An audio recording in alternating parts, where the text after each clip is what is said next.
All nerds love dinosaurs, right? Lost Caverns of Ixalan is upon us, and it bestows more dinosaurs to the Pauper arsenal. Once again, this is not a complete deck, but rather a deck proposal to get your feedback on what I did right and what I did wrong to make the deck better. Colossal Dreadnought is of course the dinosaur we went to start with. So fun, so memeable, and it's actually kind of good. A 6/6 with Trample is kind of strong in Pauper, and it's showcased by the awesome art. There are 4 of these in the deck. In order to annoy our opponents, we'll have 4 copies of Annoyed Alstor as well, a 6/5 Reach and a Trample, as well as Cascade. There are only 2 cards in the deck that this can't Cascade into, which is probably surprising, but it's pretty neat. And those 2 cards are 2 copies of Ancient Brontodon.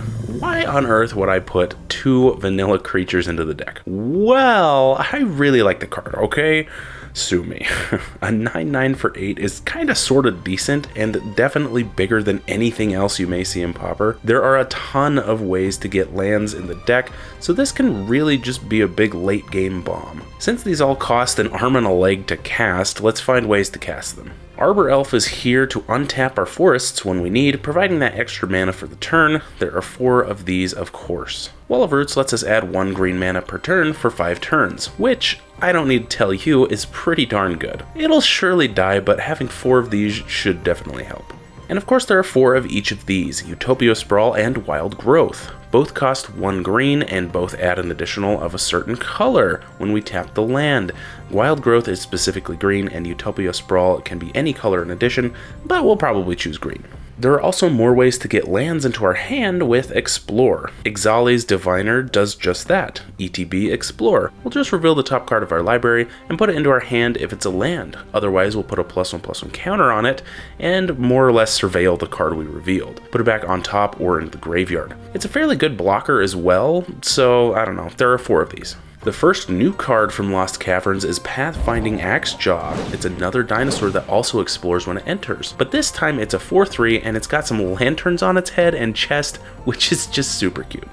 4 of these to keep exploring it up. And then there's Over the Edge, which can be used in 2 different ways, destroying artifacts and enchantments, or we can have one of our creatures explore and then explore again.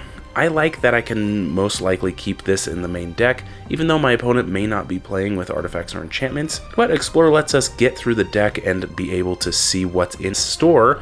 Like I said, it's like Surveil with an extra step. And lastly, this might be a bad one, but I think Knight of the Stampede is really neat. It's a 2/4 that makes all our dinosaurs cost 2 less. I really like that because it's a cost reduction of 2, which is actually really significant.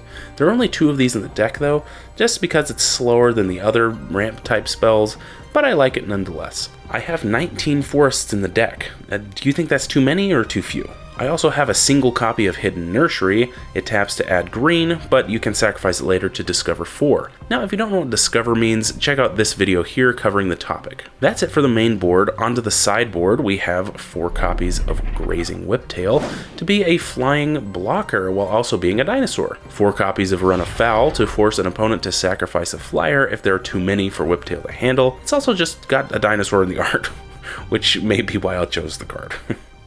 For the life gain aspect of things, I've added 3 armored Kincolars. When it enters, if we control another dinosaur, we'll gain 3 life. But even if we don't control a dinosaur, we can just reveal one from our hand to gain that same life.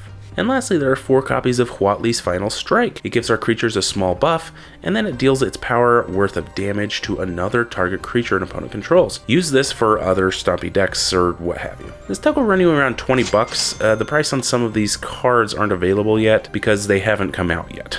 But they'll come out in a couple days, and I don't imagine they'll break the bank. What do you think of the deck? What boneheaded mistakes did I make? And what would you change? And what do you like about the deck? Thank you for all the feedback. I actually really do appreciate it. Thank you to my Patreon subscribers as well. If you'd like to buy the cards from the deck, please check out my TCGplayer affiliate link in the description below for all your orders. Thank you so much again, and make sure you like, subscribe, and ring that bell so you don't miss your weekly dose of magic.